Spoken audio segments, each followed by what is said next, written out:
I thought I had lost my freedom, but I actually gained all my freedom because it allowed me to literally design and build my life from scratch. So early on in life, I already adopted a just do it mentality. I was one of those kids with an insane drive. I had a great job at a digital advertising agency. I had all the certainty in my life that I wanted. I had nothing to worry about. I wanted to have more, and that led to the point that I decided to start this entrepreneurial journey, and it all went basically almost automatically. I had a business plan, I started talking with investors, and of course having an investment is a big commitment. It comes with a lot of pressure at the same time.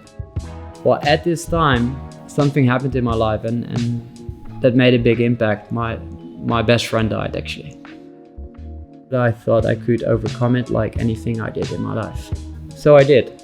I just focused on everything that I could do in life, and of course I had this insane purpose to build my company and to make it successful. I achieved some remarkable achievements with the company, but also a lot of fuck-ups. Because of this extreme focus on performance, I started losing all sorts of fundamental balance in my life, whether it came to health or relationships.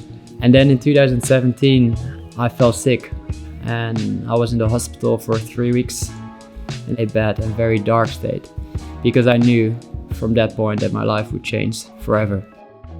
So instead of chasing some external goal, such as becoming an aspiring entrepreneur and having this successful business, I didn't wait anymore to be that person or to allow myself to be happy. I literally started living like that person every day, and I didn't want anyone to suffer the way I did.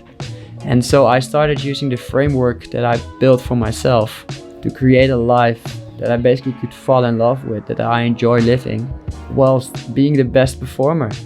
This framework became the backbone of my new business, in which I help people to outgrow themselves. People choose to work with me because they recognize themselves in my story.